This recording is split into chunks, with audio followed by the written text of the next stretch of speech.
Good morning, class 8 students. This is your science teacher, Agrima Rawat. I hope everybody is doing well. Okay, so now we are going to start this chapter number 2, that is microorganism, friend and foe. So in this, a new word have arisen, foe. Foe means enemy or the organism that can harm you. So we are going to talk in this chapter that how microorganisms act as friend and foe both. Few of the microorganisms are friend of the human, but few of them are enemy of human. So how? Okay, so first of all we should be knowing what is the definition of microorganism, how we are going to define it. So the microorganisms are the living organism or living things that cannot be seen with naked eyes. Means you can only see these organisms by the help of microscope. You cannot see them like this. Microorganisms are found around you, in the air around you, that there are many microorganisms, but you cannot see them, right? So those are the microorganisms that cannot be seen like this. Now the study of microorganism, if you are specifically studying about the microorganism, that study is going to be called as microbiology, and the scientists who studies microorganism, they are called as microbiologist. And now there are many microorganisms, but few of them causes disease, right? The microorganisms that causes disease are called as pathogen. Not every microorganism cause disease, but those who cause disease, they are termed as pathogens. Okay, so you should be knowing about this. Now there are different types of microorganisms. We have categorized microorganisms in 5 categories: viruses, protozoa, bacteria, algae, fungi. These are the 5 categories. Okay, so in one by one we are going to talk about them. What is the difference between them all? The first we are going to talk about the bacteria. Okay, bacteria, you would have heard about bacteria. From all the microorganisms that we have categorized now, that there are 5 categories. From those 5 categories, these are the simplest microorganism. A theory comes up with that how Earth has been formed. When the Earth was formed, the first life on Earth was of bacteria. The bacteria were there when there was a very harsh condition on the Earth. Okay, so these are the first earliest organisms on Earth also, and they are the simplest, बहुत simple है, right? And they are unicellular. Unicellular means they are made up of one cell, only single cell body they have. And one of the largest bacteria is Thiomargarita namibiensis. Okay, just remember it. The largest bacteria is Thiomargarita namibiensis. Now let us talk about the second category, that is fungi. You can imagine fungi as a tree. Okay, they are a plant. They are like a plant, but how the plant and fungi are different. Plant, you would have seen that plant are green in color, but fungi are not green in color. They are non-green plants. You can see in this picture, right, there is a wood log. Okay, सड़ी हुई लकड़ी है कोई. In that mushrooms are growing. You would have seen mushrooms, right? So the mushrooms are growing here, and they are looking like a plant, but they are not plant actually, because the plant characteristic is that they have chlorophyll in them, and fungi are not having chlorophyll. So these are the non-green plants. You would have seen at your home also, if you leave the bread or chapati like anywhere and it is moist, and the bread chapati get these type of structure, black black spots on it. These black spots are of fungi. फुई बोलते हैं, right? So these are also a category of fungi. So now the fungi can be of two types. They can be saprophytic fungi, they can be parasitic fungi. Now what do we understand by saprophytic? Saprophytic are those organisms that live on dead and decaying organic matter. Right, dead and decaying, जो मर रहा है, कोई चीज़ मर रही है, उसके ऊपर कोई ऑर्गेनिज्म जी रहा है, उससे न्यूट्रिएंट्स ले रहा है. तो now that type of organism is going to be called as saprophytic. So here I have made you seen that it was a wood log. एक लकड़ी है जो एक पेड़ है जो मर गया है, ठीक है. So now the mushrooms are growing on it. So this is a dead and decaying organic matter, and the mushrooms are taking nutrition from here. So the mushrooms are going to be called as saprophytic. Are you getting me? Okay. Now parasitic. Parasitic are those organisms that live on another living organism. Here the mushrooms have been living on a dead organism, but the organism that are going to live on the living organism, that is going to be called as parasite. So here you can see this is a insect. You would have seen him around your house and in gardens or anywhere. So here you can see a yellow structure over its body. This is a fungi. It is living on this insect, this bug, right? So and this is living, and it is taking the nutrients from this insect. So this fungi is called as parasite. And one day this fungi is going to kill this, right? So they are taking the nutrients from here and they are harming them. So these type of fungi are going to be called as parasitic. Okay, and the fungi can be unicellular or multicellular. Unicellular means they are they can be made up of single cell, or they can be made up of many cells. Okay. Now the third category is algae. Okay, so this is algae.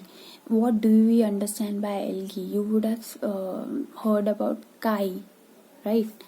So here you can see there is a rock, and on that some green structures are being found. They are the algae. They are plant-like organism, right? On this water you can see the green structures are floating. So why they are plant-like? Because they are having chlorophyll. Okay, so they are very microscopic. You cannot if one of the algae you can see, so you cannot recognize it because it is so small, but they are lumps of algae. That's why you can see it like this. Okay, so they possess chlorophyll. So because of chlorophyll they can make their own food, and they might be unicellular, made up of single cell, or they can be multicellular, made up of many different cells. Okay, now the next category is protozoa. Protozoa are unicellular. They are made up of only single cell. They are very microscopic and they are heterotropic. You would have heard about this term, autotrophs and heterotrophs. Plants are known as autotrophs because they can make their own food, and heterotrophs are those organisms that cannot make their own food. They depend on others for their food, right? So these protozoa are heterotrophs. So you would have seen amoeba, right? Amoeba is a protozoa. It is found in water and it is unicellular, and they take food from others. Then paramecium is here, euglena is here, chlamydomonas is here, right? Protozoa are responsible for causing many diseases in the organism. Malaria is one of the disease that is caused due to the protozoa. Okay, now the next category is viruses. Now what viruses is, right? today you can heard about this viruses. You would be hearing about it. So COVID-19 or coronavirus, right? So coronavirus, what is virus? So viruses are the smallest microorganism from all this category we have learned about up to now. From them, the smallest is the virus. It can only be seen under an electron microscope. Every other microorganisms can be seen with the microscope also, but viruses cannot be seen in that type of microscope, than that normal type of microscope, because viruses are so small that a normal microscope even cannot make it visible. So you have to use a electron microscope. Electron microscope is a type of microscope which can see a very minute thing also. So the virus can only be seen under electron microscope. Okay, and when virus is all around in the air or in the water, they act like that they are dead, right? Are you understanding it? That the virus when it is in air, so it is not living, but as it will come inside our body, it will start acting like a living organism. Okay, that's what it is. Coronavirus, when we are hearing about coronavirus, so they are saying that wear a mask. Why wear a mask? Because it is in the air. The coronavirus is in the air, and if it enters our body, it will start acting as a living organism, and it is going to cause us disease. Okay, so you would have seen these types of structures nowadays, right? So these are different types of structures of viruses. Okay, this is one of the bacteriophage virus which kills bacteria. There is HIV virus, hepatitis B. There are many different types of viruses. Okay, so when the virus is inside living host like a human, a virus is inside a human, so it is going to start multiplying.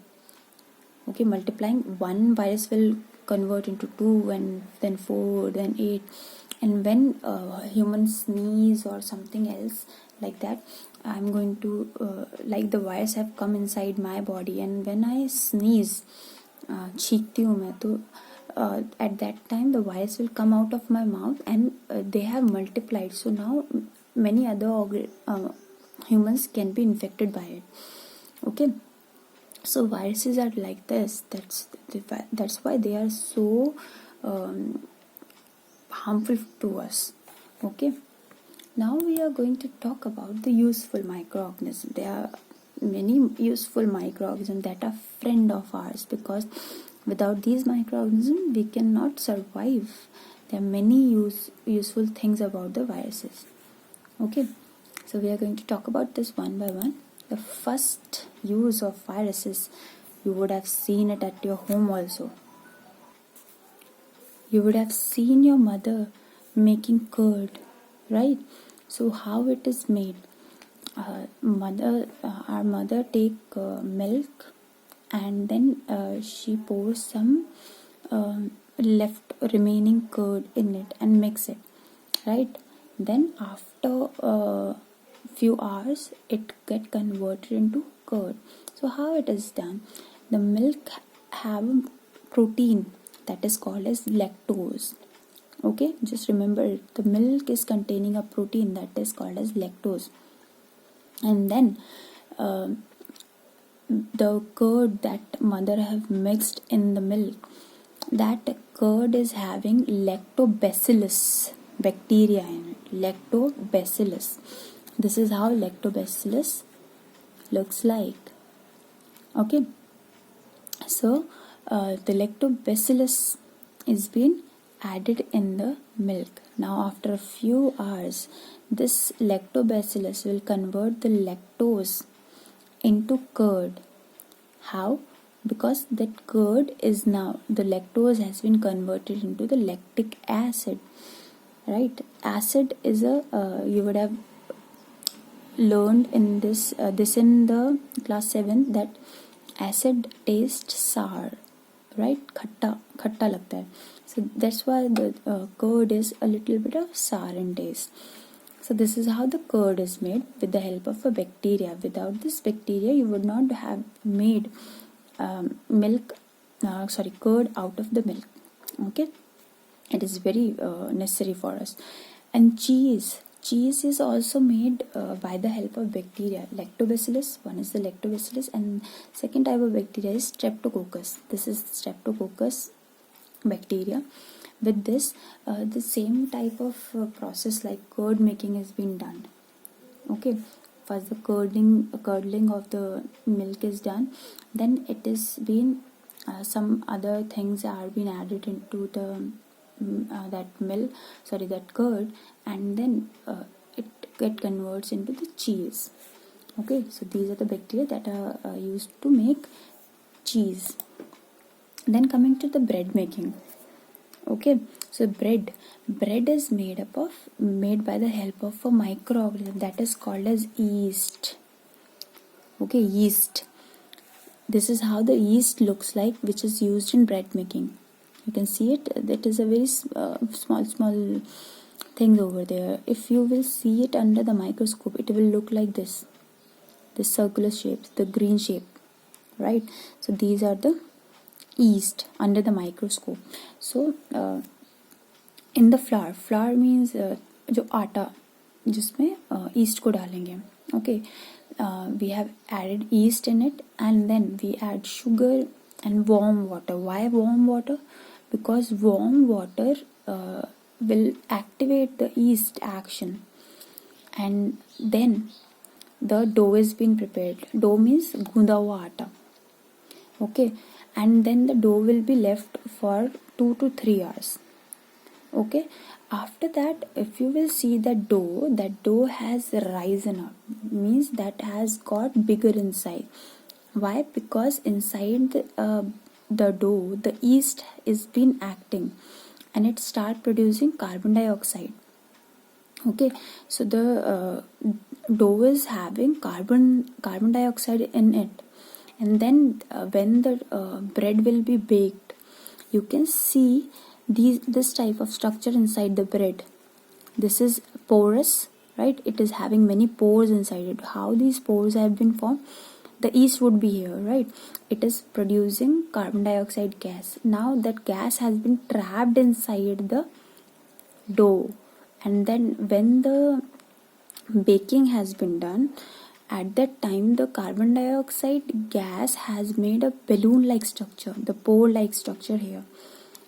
Okay, so this is how the bread gets its porous structure, and it is spongy just due to the production of carbon dioxide. If it is not be there, then it would be feeling like a chapati.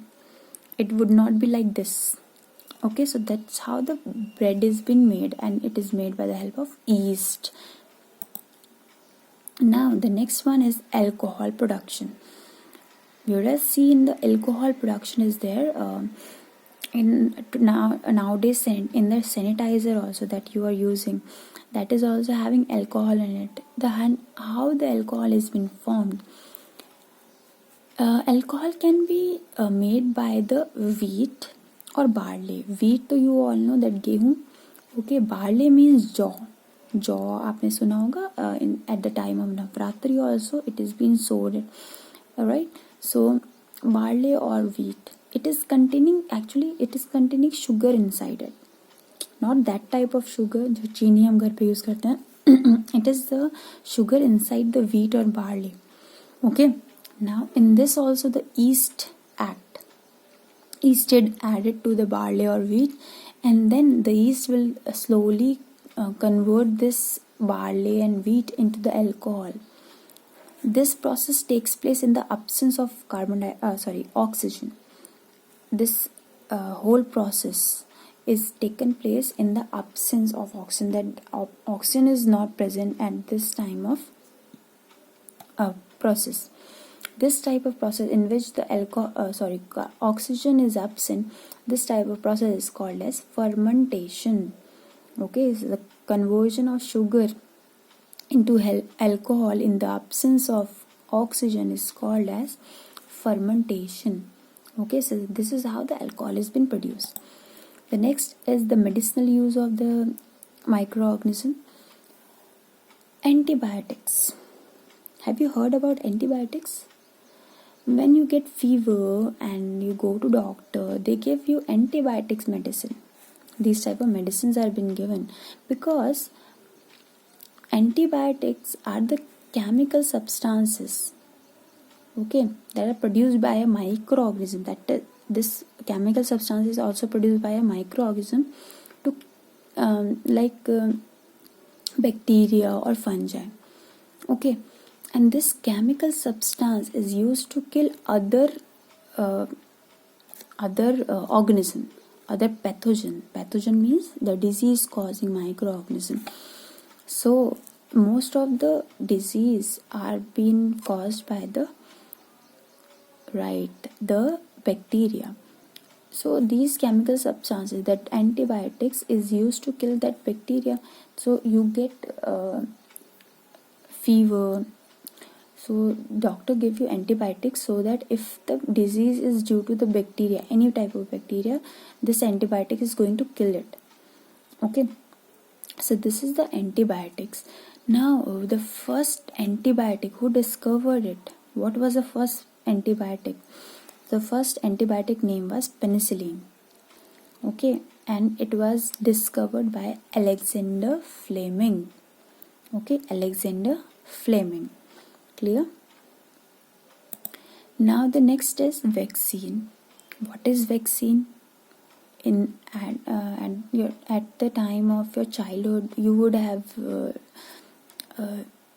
had that polio drops, right? That polio drop is a kind of vaccine, and vaccines are also given in the form of injections also, right? So these are the vaccines. So what vaccine do? When the polio drops is being given to a child or a kid, so what a polio drop do? It produce immunity to disease of the body. Okay, used to produce immunity to disease of the body. How? Because when the polio drop is given to a kid, so that body will try to build up a immune system or soldiers against that disease. If that disease is going to come inside your body, then what vaccine are going to do? They are going to kill that microorganism that has come to our body to causes disease. Okay, so this is how immunity works. Immunity is a type of soldier to our body that do not allow any foreign body to come inside our body and harm us. Okay, so that is how the soldiers work. So the immunity is that. So what immunity is going to, due to the immunity, how the immunity is being formed. Okay, so just imagine that a vaccine has been given to you.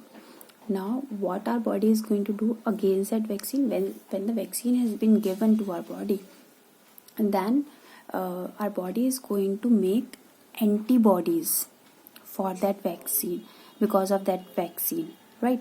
So the antibodies are being formed. Antibodies are soldiers, little soldiers that are going to be in our body to fight against that particular type of microorganism that is going to cause that disease. Okay, so the antibodies are going to be produced, and these antibodies are going to give our body immunity towards that disease. If you are going to drink the polio drops, then your body is going to be immune against the polio virus. Are you getting me? Okay, so this is how the vaccine works. Then what was the first successful vaccine? It was of chickenpox vaccine. Okay, it was a chickenpox vaccine, and it was discovered by Edward Jenner. Okay, so this was the first vaccine. Now the next is the microorganisms are also used to increase the soil fertility, soil की उपजाऊता. Okay, so the soil is used for that also. How? There are some bacteria or blue-green algae that fix the atmospheric nitrogen.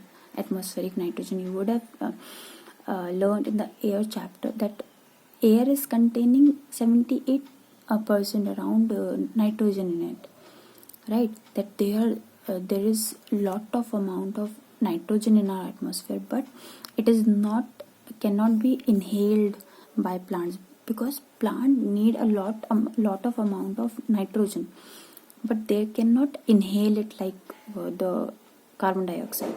Okay, so now how the plant is going to take the nitrogen? So these some bacteria like rhizobium comes in the root of the leguminous plant like pea plant, मटर का पेड़ जो होता है, pulses जो दालों का पेड़ होता है, उनकी रूट्स में राइजोबियम आ जाता है. Okay, and rhizobium take that nitrogen from the air and get it inserted inside the leguminous plant, so that leguminous plant can have the nitrogen which they require. Okay, and this is how the nitrogen is being incorporated into the soil also. Okay, so nitrogen is very much necessary for the soil. So this is how the soil fertility is being increased by some microorganism called as rhizobium. Okay, then microorganisms are also very useful to clean our atmosphere, our environment. There are a few microorganisms that help to keep our environment clean by breaking down the dead and decaying plants and animal matter. Like an animal has died, and after some time that animal starts smelling. Why it is smelling? Because the microorganisms are eating it up and they are producing few gases that leads to that foul smell. Okay, so that type of microorganism are called as decomposer, and in a few days that animal is going to be out of the world, because that organism has been decayed, okay, decomposed by that microorganism. So these are the microorganism decomposers. Okay, in few places like biogas is being formed by the help of the waste material of animals. Humans are also some few of the animals. So from the toilets, the waste material that we produce goes into a tank. You can see here, there is a tank over here. That waste material goes here. The cow dung, it also moves to this tank. Okay, now some microorganisms that are called as decomposers, they are going to act on this sewage. Okay, they are going to act on the sewage and going to produce biogas. That biogas actually is methane gas, and it is very this gas is very smelly. It is of a very bad smell. This gas can be used for cooking food, right? It can be used for cooking food. This is used in villages, and the waste that has been decomposed, it can be used as a fertilizer or manure in the agriculture, in the cropping. Okay, as a manure. We have talked about it in the chapter number 1. Okay, so this is how it works. So to clean the environment, the microorganisms are also needed. Without them, our environment cannot be cleaned. Okay, so these are the types of uses from these are the friendly microorganisms. Okay, in the next video we are going to talk about the harmful microorganism. Okay, I think you all have understood it. Thank you.